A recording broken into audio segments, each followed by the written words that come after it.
আসসালামু আলাইকুম ভিউয়ার্স, আশা করছি সবাই অনেক অনেক ভালো আছেন এবং সুস্থ আছেন। আজকের রেসিপিতে থাকছে আলুর চপ। বিকেলের টিফিনে স্ন্যাক্স হিসাবে বা ইফতারে আমরা আলুর চপ পছন্দ করে থাকি। তাই আলু সেদ্ধ করা থাকলে মাত্র 10 মিনিটে সহজেই বানিয়ে ফেলতে পারবেন এই মজাদার আলুর চপ। চলুন তাহলে রেসিপিটি দেখে নেই।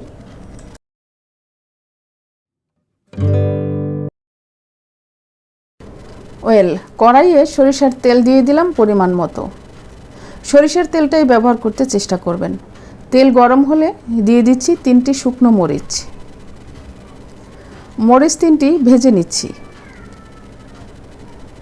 এবারে একটি পেঁয়াজ কুচি দিয়ে দিলাম, একই তেলের মধ্যে ভেজে নিচ্ছি। হালকা ব্রাউন হলেই উঠিয়ে নেব।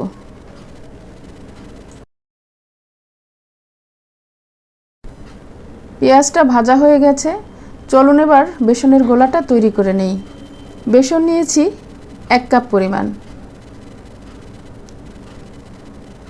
কোয়ার্টার চা চামচ মরিচের গুঁড়া আর হাফ চা চামচ হলুদের গুঁড়া দিয়ে দিলাম। আর লবণ দিলাম পরিমাণ মতো। কোয়ার্টার চা চামচ আদা বাটা এবং কোয়ার্টার চা চামচ রসুন বাটা অ্যাড করে দিলাম। টালা জিরার গুঁড়া হাফ চা চামচ, কোয়ার্টার চা চামচ বেকিং পাউডার দিয়ে দিলাম। এবারে অল্প অল্প করে পানি দিয়ে মিশিয়ে নেব। একসাথে বেশি পানি দেওয়া যাবে না, তাহলে গোলাটা পাতলা হয়ে যেতে পারে। একটা পারফেক্ট গোলা তৈরি করে নিতে হবে।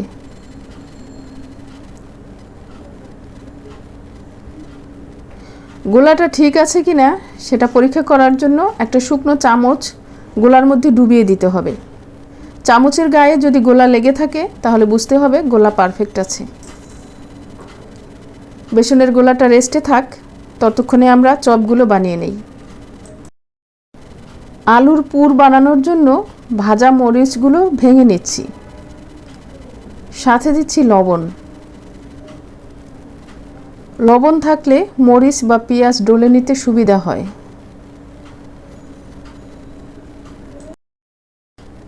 এবারে দিলাম ভাজা পেঁয়াজ। পেঁয়াজের সাথে তেলটুকুও নিয়ে নিয়েছি, এতে করে আলাদাভাবে আর তেল দেওয়ার প্রয়োজন হবে না। দিয়ে দিচ্ছি কিছু কাঁচা মরিচের কুচি, টালা জিরার গুঁড়া হাফ চা চামচ দিয়ে দিলাম, আর ধনিয়া পাতার কুচি পরিমাণ মতো।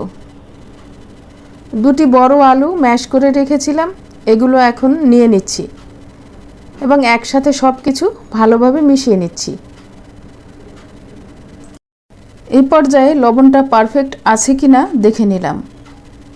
সামান্য লবণ লাগবে, তাই সামান্য পরিমাণে অ্যাড করে দিলাম।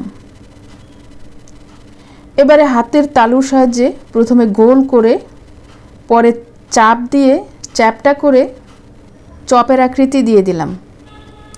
এভাবে সবগুলো চপ বানিয়ে নিলাম। চলুন এবার ভাজতে চলে যাই।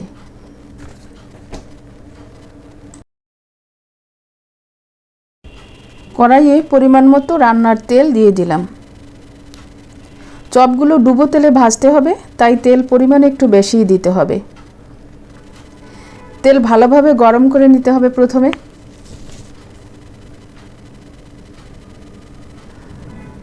এবারে এক একটি আলুর চপ বেসনে ডুবিয়ে তেলের মধ্যে ছেড়ে দিতে হবে।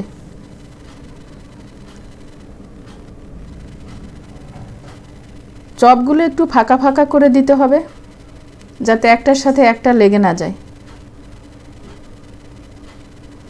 চপগুলো দেওয়ার পরে চুলার আঁচ কিছুটা কমিয়ে দিতে হবে, মানে মিডিয়ামে রেখে দিতে হবে। হাই হিটে ভাজতে যাবেন না, তাহলে তাড়াতাড়ি কালার চলে আসবে এবং এতে করে মুচমুচে হবে না। তাই কিছুটা সময় নিয়ে আস্তে আস্তে ভেজে নিতে হবে, তাহলে মুচমুচে অবস্থা বেশিক্ষণ থাকবে। এক পাশ হয়ে গেছে, আমি উল্টে দিলাম। এভাবে উল্টে পাল্টে দিয়ে আপনার মনের মতো কালার চলে আসলে তেল ঝরিয়ে উঠিয়ে নেবেন। সেম প্রসেসে আমি সবগুলো চপ ভেজে নিয়েছি। এই চপগুলো বিকেলের নাস্তায় হোমমেড সসের সাথে পরিবেশন করব। টমেটো সিজনে টমেটো সস বানিয়ে রাখবেন, যেটা সারা বছর সংরক্ষণ করে খাওয়া যাবে। আমার চ্যানেলে টমেটো সস ছাড়াও বিভিন্ন ধরনের প্রয়োজনীয় রেসিপি রয়েছে। আপনাদের প্রয়োজন হলে রেসিপিগুলো দেখে নিতে পারেন। আর ভিডিওগুলো যদি ভালো লাগে তাহলে সাবস্ক্রাইব করে চ্যানেলটির সাথেই থেকে যান। আজ এ পর্যন্তই। সবাই অনেক অনেক ভালো থাকবেন। দেখা হবে অন্য কোনো ভিডিওতে। আল্লাহ হাফেজ।